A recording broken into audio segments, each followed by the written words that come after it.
Good evening, ladies and gentlemen, boys and girls. My name's Andrew Kalita from Inspire Realty, and a very warm welcome to you all for episode number 15 of the Inspire Inform Show, where it's our mission to help you really navigate through property investment, wealth creation, money management, and really here to be your guide or mentor towards building a better future for yourself. And obviously the vehicle that we choose for our own wealth creation is property investment.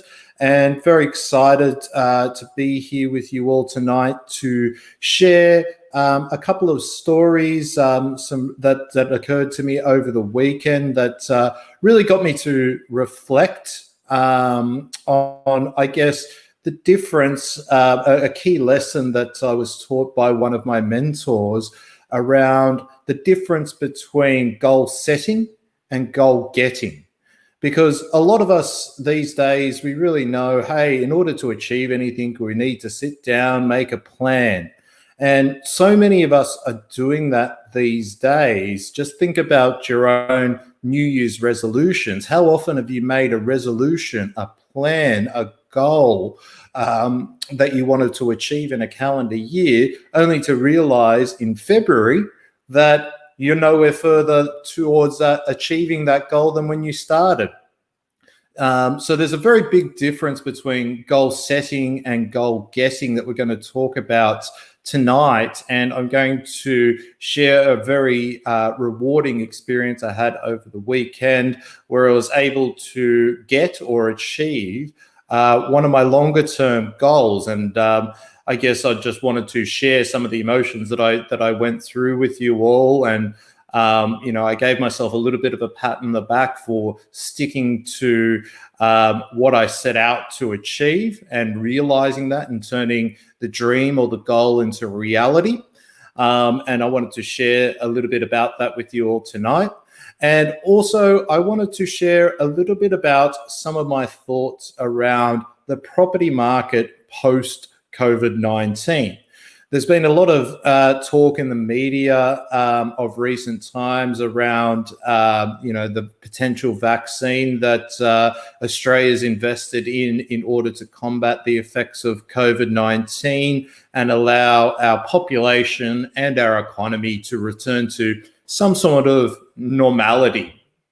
And really got me thinking this week around some of my initial thoughts that I had when back in March around how property was going to react to COVID-19. I actually got a call I think it was in April, by one of the accountants within my network. And he said to me, Andrew, I'm really interested to hear what your thoughts are around how this is going to impact property, whether or not it's a good time for me to invest. And, as I reflected in that conversation, I shared some of the insights that I'm going to be sharing with you all tonight that I think would be really valuable for really positioning your mindset around why you're doing this in the first place and why you're tuning into a show like Inspire and Inform. But also I've managed to dig up a little bit of data and some recent data to share with you that really sort of justifies my initial thinking around what I think is going to happen to the property market over the next few years once the initial impacts and once we get on top of start to get on top of the economic crisis, which is going to take some time, but also primarily driven by Australia eventually overcoming the health crisis, the two crises that Scott Morrison's always speaking about. So that's what's on the agenda for tonight's show. As always, the information I'm going to be sharing with you tonight is very general in nature. It doesn't constitute advice. It's not related to your personal circumstances, but really designed to give you a good foundation of knowledge and framework to be able to go out and make your own property investment decisions, or to, eventually consult with us if you have the need to, if you want to dig a little bit deeper and start to relate some of the information we share on this show to your own personal circumstances. We're available to be reached out to via social media. You can comment on the post, whether it be on Facebook or YouTube that you're watching tonight. Or you can visit our website at www.inspirerealty.com. There's a lot of other great information that we've shared on our website, and you'll also have the opportunity to schedule a 45-minute consultation with one of the property investment strategists at Inspire Realty to really dig into your personal circumstances and really get some clarity and confidence around using property investment as a vehicle to be able to live the lifestyle that you deserve once you decide it's time to finish working. So without further ado, let's get into the material for tonight. So as I said in the introduction, what I was thinking and reflecting upon on the weekend and early this week around one of the lessons that I learned from my mentor, and that was the differentiation between goal setting and goal getting. And a couple of the insights that he shared was the difference between people who set goals and achieve them versus people that just set them and forget them is, number one, they create for themselves, not for anyone else, for themselves, an unconditional commitment towards achieving that goal. So they don't say, well, if this happens and this happens and this happens, then I could get here. When they're setting their goals, they say, no matter what happens, what circumstances I face with now, and also no matter what the time frame. Now, it's very important when you're setting goals for yourself that you often hear the term SMART goals: simple, measurable, attainable, and time. It's very important that you set time frames, but an unconditional commitment really towards achieving something, especially something big, means no matter what challenges, no matter what I need to overcome, no matter how long it takes me, I want that. And you really need to define that. And you can really hear the difference in people's language and mindset when they're setting goals, whether or not they're actually going to achieve them. It's, oh yeah, I'd love to be wealthy. I'd love to have passive income. Oh, it'd be so nice. Those people, unfortunately, because anything worthwhile in life is always going to have challenges presented to you in order to attain them. Nothing worthwhile in life comes easy. So the people that are, oh yeah, it would be nice if I could do this, then they're not going to get there, unfortunately, because when the challenges come and when things get difficult, they're going to give up because their reason is not big enough. They're not unconditionally committed to achieving their goal. And I didn't put it in the slides, but it recalls of the story. If you had to get to Melbourne, if you're in Sydney and you had to get to Melbourne and there were no planes and there was no cars, there was a volcano had erupted for some strange reason, and the only way you could get to Melbourne was if you walked there, would you get there? Well, the answer to that question is really, do you have a big enough reason to get to Melbourne? If it's to go and have a beer with one of your friends, you're probably not going to walk that distance. But let me tell you, if one of your children was in grave danger, and unless you got to Melbourne, they were going to suffer some sort of serious injury, you bet your bottom dollar you get to Melbourne. So that's really what I'm getting at when I'm speaking about an unconditional commitment towards achieving a goal. But how do you get there? And my mentor, he shared with me that it's almost like achieving any goal in life, whether it be wealth or any other goal, is really like building a high-story tower. So if you had to build a high-story tower, what are some of the steps that you would take? Well, the first thing is you would go out and you would form a plan. You would go out and source the materials and all the experts that you needed to help you along the way, the architect, the builder, all those sorts of people that are going to help you implement the plan. And then you would simply take action and implement your plan. And it's very strange, this analysis, when I reflect on it, because when it comes to one of the most important areas in life, and I'm not saying it's the most important, there's lots of important things in life, but one thing that is very important is wealth creation, that ability to support yourself once you decide to stop working.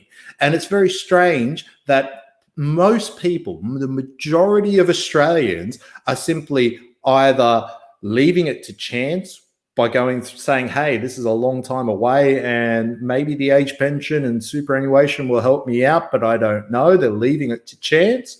Or on the other hand, they're saying, I'm going to take it on my own shoulders to go and do this by myself. I don't need anyone. I live in a house, so I don't need anyone else to help me to go out and buy a house as an investment. And it seems very strange that people take that course of action. But the other thing that I found is really important when it comes to the difference between goal getting and goal setting is having the goal to be something very specific and very personal to you. For some people, the simple goal of creating financial freedom or wealth, it doesn't really mean anything to them. It's not significant enough to them in order to motivate them to, number one, take action, but then to go through all the pain of holding on to those investments for long enough for the capital growth and to realize the wealth. So it needs to be something that personally relates to you. And I can't tell you what that is for you. But what I can do is I can share an example of something that is very personal to me to maybe give you a bit of an indication and help you understand exactly what it is I'm trying to convey. So a couple of years ago, I set myself a goal to help out Naomi. So Naomi is my soon-to-be, as of about a week and a half, my soon-to-be mother-in-law. And she's on the age pension, a single lady, and she was living on level 2 of a apartment building that had no stairs, and as you can had no lift. Sorry, so she every time that she wanted to go in and out of her apartment, she'd have to walk up and down those stairs. Now, unfortunately, at age, I think 71 or 72, she's starting to feel the effects of arthritis. And I set myself a goal that I wanted to be able to help her in some capacity to have a better life and to not have to go through this pain every day. And the photo on the left I took on Sunday, and I'm happy to report that I was able to achieve that. And that's a photo of Naomi walking down the stairs of that apartment for the very last time, as I was able to help her to move into a property that I actually purchased as an investment. And, you know, it was very rewarding going out there with her, helping her to move, although, you know, moving was a big task for any of you that have moved houses in the past. You know how big of a task it actually is. But then to see her delight to be able to walk down to the train station, to walk 5 minutes to a Coles, well, not even 5 minutes, 2 minutes to walk to Coles to get her groceries. You know, her comment to me was she was living the dream. And for me, that was living my dream, my reality, that goal that I set out to achieve. For me, wealth is not just about you know, dollars and cents in the bank. It's about giving you the choices and that flexibility to be able to make choices that, you know, probably not the most fiscally responsible choices, but choices for the people that you love and care about, that have not just small choices to help them out, but choices that are going to genuinely have the capacity to change their lives. So that dream was big enough and specific enough, and I set myself the unconditional commitment to go out and achieve that dream. Now, as I share this with you, it's not because I want to pat myself on the back. It's because I want to inspire you to really sit down and think about your own goals that you've set for yourself and reflect on them and say, am I unconditionally committed? No matter what happens, I'm going to achieve this. And are they specific and meaningful enough to make you care about them enough in order to go through the pain that you need to go through. And there's no easy way out of this in order to actually become a goal getter instead of being perpetually stuck as a goal setter. So that's why I wanted to share that story with you tonight. And now I just wanted to get into a little bit of property data and really dig in and share some of my thoughts and or predictions, if you like. And it's very, I guess, tumultuous to make any predictions about anything at the moment. And we're living in such uncertain times. But around, I think, over the, let's call it the short to medium term, how the goings on within the property market and within our economy are going to ultimately impact on the property market.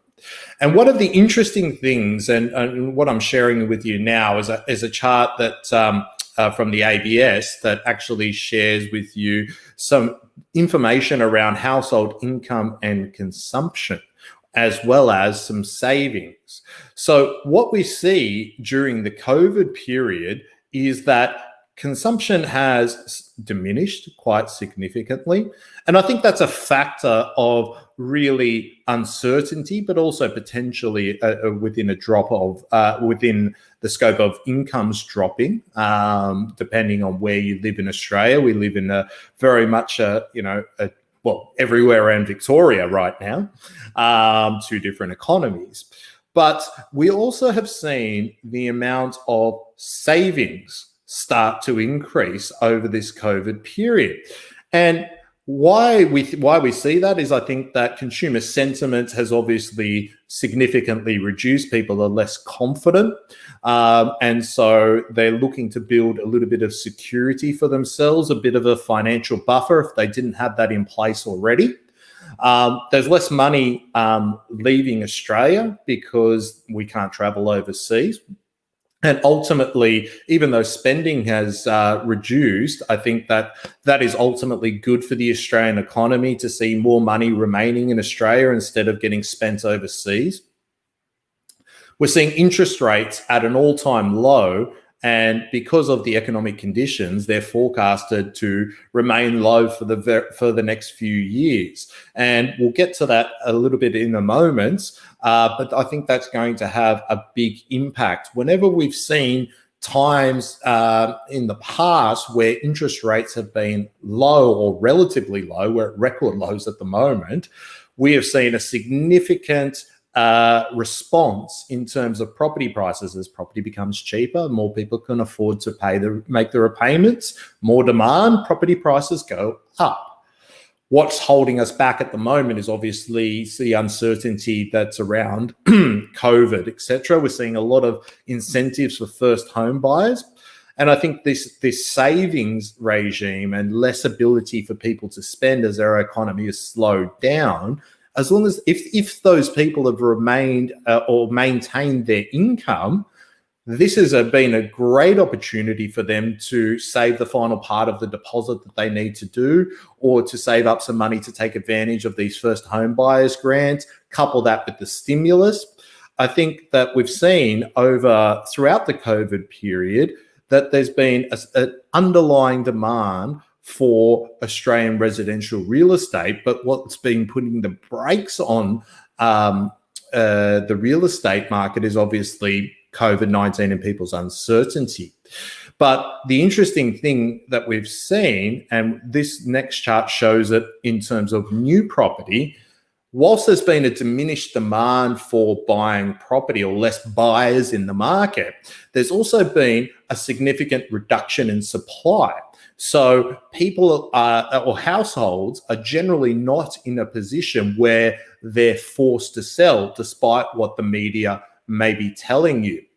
And this is coupled on the back of the economic stimulus provided by the government, but it's also coupled by the fact that the banks are playing ball, having the mortgage freezes. People, I guess, are not genuinely in a position where they have to sell. In these uncertain times, they're making the decision to either delay selling if they were planning to sell, or just not being forced to sell. So what this all means is, whilst we've had a reduction in the demand for property, we've also had a corresponding reduction in the amount of supply.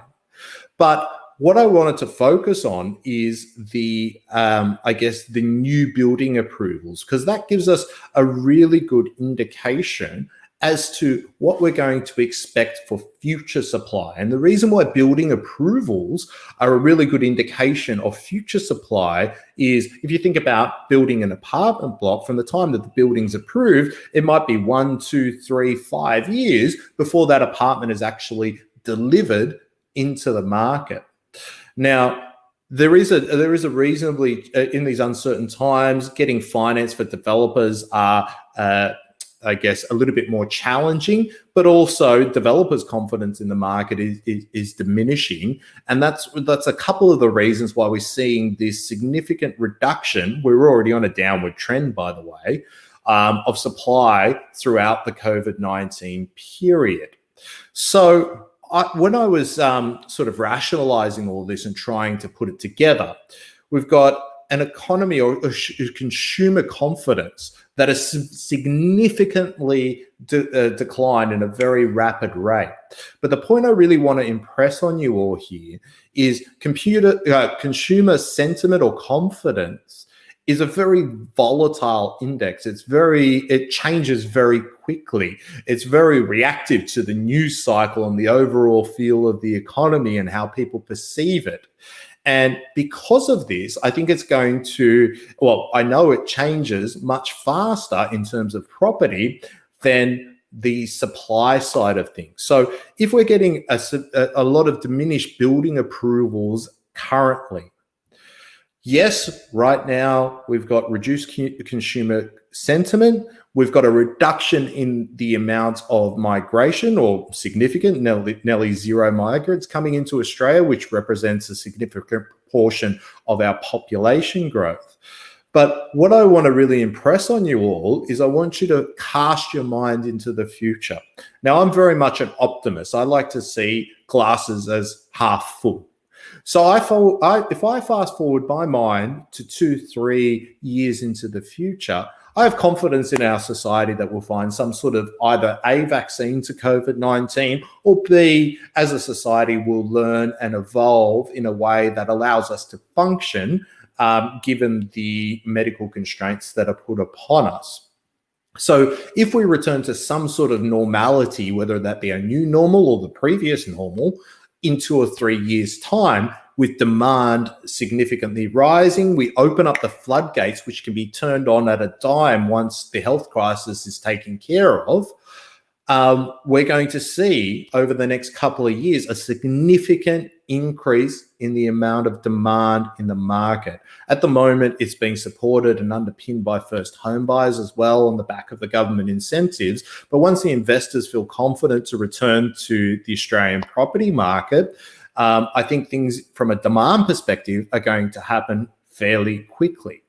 But from a supply perspective, because we've had that reduction of supply over the last few years, and that's been exacerbated by the COVID-19 pandemic, supply can't be turned on like a tap quickly to meet with the new increased demand.